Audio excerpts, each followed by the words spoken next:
Olá, seja bem-vindo a Conversas Cristãs, um tempo em que nós comentamos as notícias do ponto de vista de um cristão que segue a Bíblia como revelação de Deus para nós. Obrigado pela sua visualização. Nós não temos feito muitas conversas ultimamente a respeito da pandemia.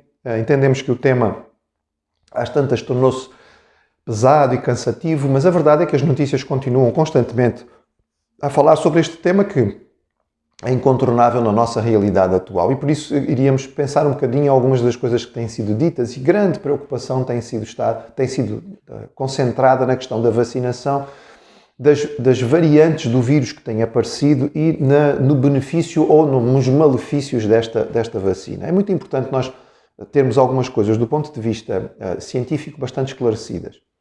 Primeiro, variantes do vírus vão continuar a aparecer. Nós temos hoje informação de algumas, mas existirão muitíssimo mais, porque o vírus ele muta com alguma facilidade.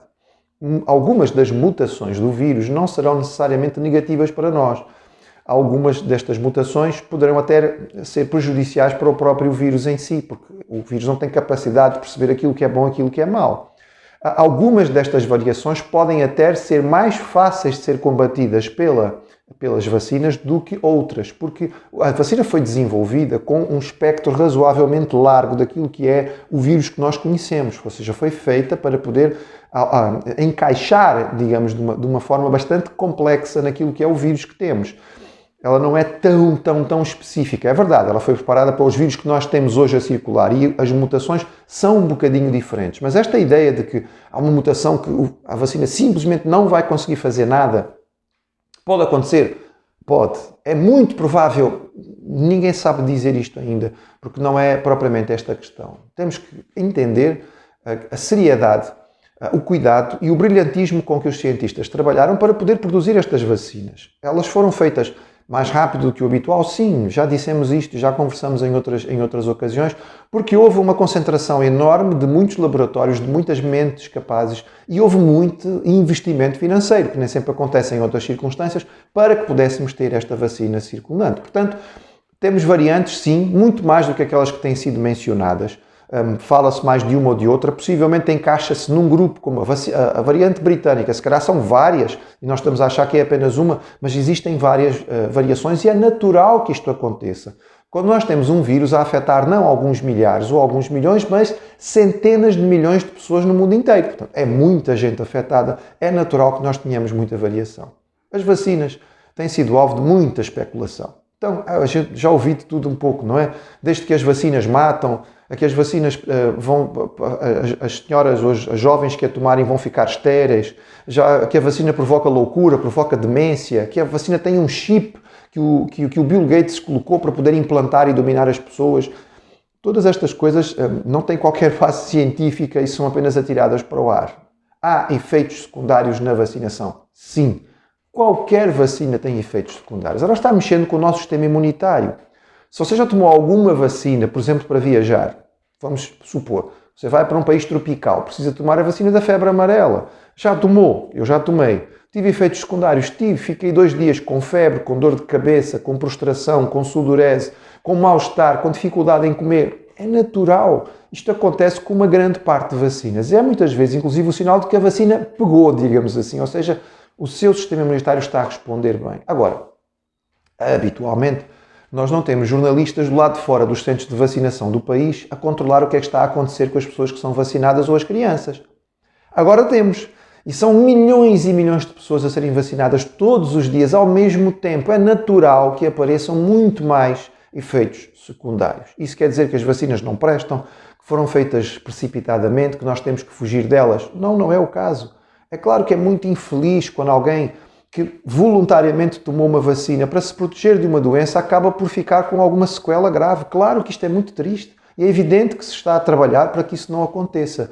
Mas daí a nós classificarmos isto de uma forma leviana, nós não devemos fazê-lo. Cuidado com aquilo que são as muitas especulações que vêm para o ar. Recentemente, inclusive, no início do mês de março, um senhor muito conhecido, um cientista, um virologista, o Sr. Van den Bosch, da Bélgica, com um currículo que tem trabalhado em muitos dos grandes laboratórios do mundo, fez uma carta aberta ao mundo científico, à Organização Mundial de Saúde, pedindo para parar imediatamente com a vacinação, defendendo, segundo ele, que o sistema imunitário ia ser bloqueado pelas vacinas para produzir apenas anticorpos para aquela variante do vírus e que isso ia provavelmente fazer com que o vírus mutasse para uma variação profundamente letal e que ia ter um impacto com a morte de muito mais milhões de pessoas ainda. Nós ouvimos e lemos a respeito daquilo que ele disse, nós procuramos perceber do ponto de vista científico o que ele está a falar. Algumas coisas que foram ditas poderão corresponder àquilo que é verdade, realmente, algumas coisas foram ditas, mas a verdade é que o nosso sistema imunitário é muito complexo. Os próprios imunologistas não têm ainda a capacidade de explicar tudo aquilo que está a acontecer. A complexidade com que Deus nos fez é deslumbrante. E a nossa capacidade de responder a várias situações diferentes é espetacular.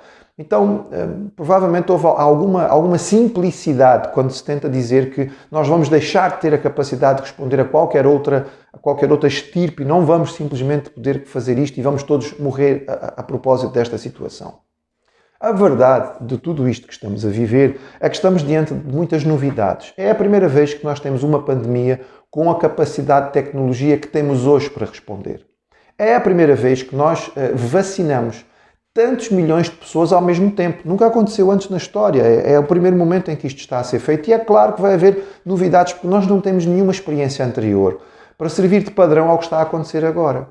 E é também a primeira vez que nós estamos a ter uma campanha brutal de vacinação no meio de uma pandemia. Mais uma vez, nós não temos nenhum quadro anterior para o qual nós compararmos e vemos, ok, quando fazemos vacinação no meio de uma pandemia, o que acontece é isto. Nós não sabemos ainda.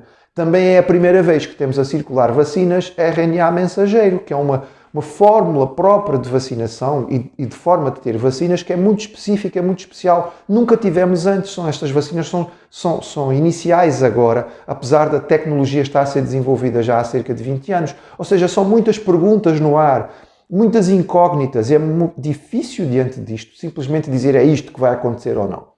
Enfim, profetas do catastrófico sempre houve, não é? Os velhos do Restelo sempre aconteceram.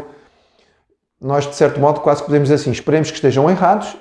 Pode até acontecer que algumas destas previsões acabem por acertar, apenas o tempo vai nos dizer. As pessoas estão a trabalhar naquilo que têm de melhor.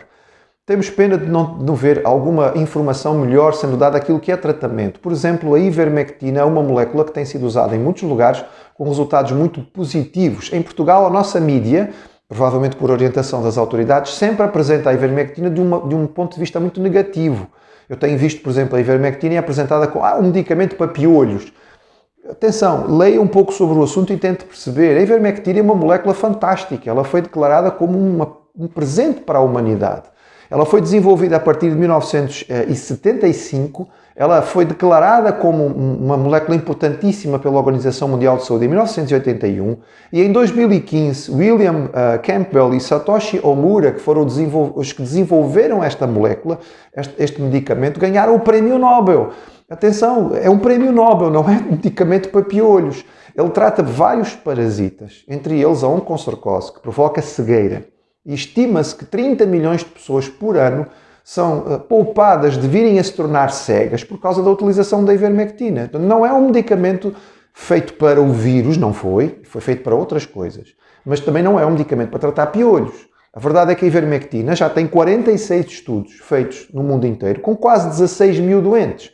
E com resultados muito bons, 79% de melhoria quando é tratamento precoce, 52% de melhoria em tratamento tardio, 89% de resultado positivo em profilaxia e uma redução de 75% da mortalidade. É muita coisa com tantos estudos feitos. Infelizmente, não tem chegado até nós a informação sobre a sua utilização em Portugal. O que nós, como cristãos, devemos tirar de tudo isto é, mais uma vez, como temos dito várias vezes, a nossa paz não vem da ciência. Nós não estamos à espera de uma resposta milagrosa da ciência para podermos ficar tranquilos. A nossa paz vem de Deus. Nós devemos confiar naquilo que o Senhor traz ao nosso coração, independente do que aconteça connosco do ponto de vista físico. Nós devemos procurar obedecer às autoridades, entendendo que as pessoas estão tentando fazer aquilo que é melhor, em vez de ver teorias de conspiração por trás de cada uma das coisas que acontece. Existem riscos em tudo o que nós fazemos. Existe um risco de você tomar a vacina? Existe. E existe um risco de não tomar a vacina. Portanto, é uma questão de nós, em consciência, em oração, tomarmos a decisão melhor. E, como cristãos, sempre enfatizamos isto. Uma das nossas responsabilidades principais em tudo isto é continuarmos a orar, a interceder pelas autoridades, a interceder por aqueles que estão a trabalhar na ciência, a interceder pelos médicos e pelos profissionais que estão na linha da frente. Esta é a nossa responsabilidade, esta é a nossa parte, e não ficarmos a propagandear coisas que muitas vezes até nem entendemos muito sobre o assunto. Que Deus tenha misericórdia do mundo, que Ele tenha misericórdia de nós e que nós possamos ser instrumentos seus para trazer esperança num mundo tão desesperado.